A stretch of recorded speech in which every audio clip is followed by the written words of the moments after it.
future. Get ready for the ride. We're going down to hell tonight, so strap yourself inside. There's a glaring contradiction in your world that's made of glass. Something small can shatter it and nail you to the past. The road beneath your wheels, the madness that you feel. Oh, you will pay with your life. Welcome to another edition of The Metal Voice. Today, a movie review with lead vocalist of Dragon's Claw, Charles Lavery. Charles? Well, now you're here. There's no way back. Quiet Riot's new film, new documentary, focusing on the life of Frankie Banali, post Kevin DuBrow. Charles, tell us a little bit about this film.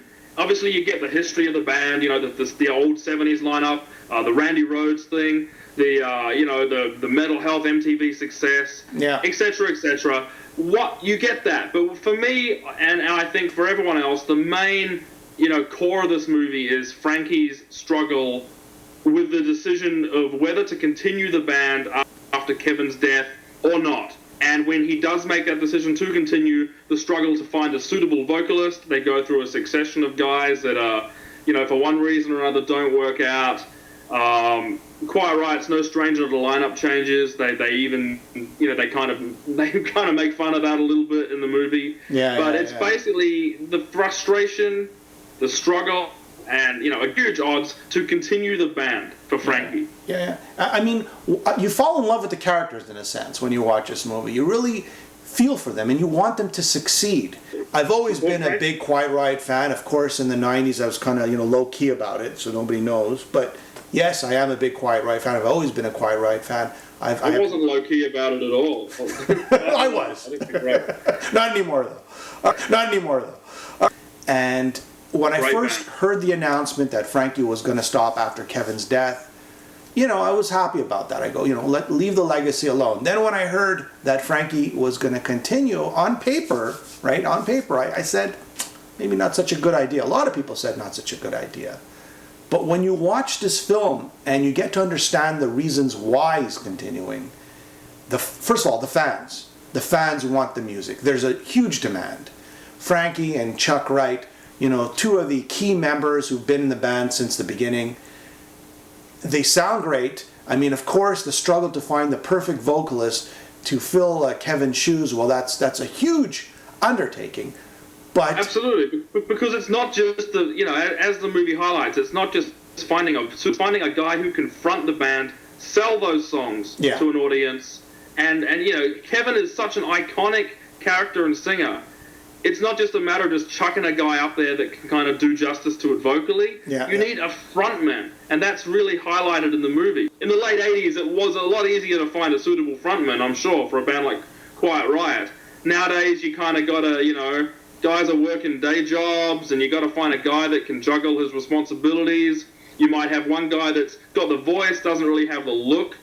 You might have another guy that has the look, but perhaps there's a personality thing that doesn't quite work out. It's not as easy as it was, but so they go through that in the movie. Like, oh man, they have one guy, Mark Huff. He's got the voice, but he doesn't quite have his look together, and he doesn't quite have his stage act together. I mean, you really feel for Frankie in this movie. His mother passes away. His wife passes away. His best friend passes away, and his career, in a way, passes away because once Kevin's gone, he doesn't know if he wants to continue or not, or he says he won't continue. And I guess it's the music that kept him alive. It's the music that keeps him going. It's the music that keeps us all going at the end of the day. And I'll ask you this, Giles, and we've talked about this before on another review, should Quiet Riot continue since basically there are no original members left? Frankie only joined, on the third official Quiet Riot album, which was Mental Health. Right. The Quiet Riot, the band of the 70s, and the Quiet Riot band of the 80s were the same band in name only. I mean, Rudy had been, back there in the 70s as well, but, really it was like the DuBrow band, the band DuBrow. Am I saying that right? That was formed, and then they kind of just took the old name Quiet Riot. So in a way, it was, it's almost like a fresh band. I mean, I think as long as you got Frankie, you've got a link. You got Chuck Wright, who played He played it on a couple of songs of Metal Health. Then he played on.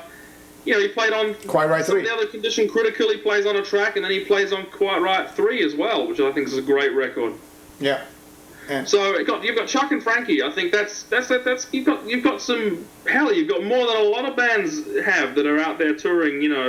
With a name. So yeah, absolutely. I think they should continue, and why not? And you know what's amazing when I first read about Quiet Riot reforming without Kevin.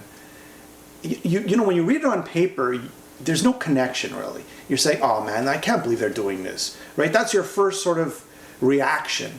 Oh man, I can't believe Quiet Riot's going to go around playing quiet. But when you watch this movie, you really feel for these guys in a sense that you want them to succeed.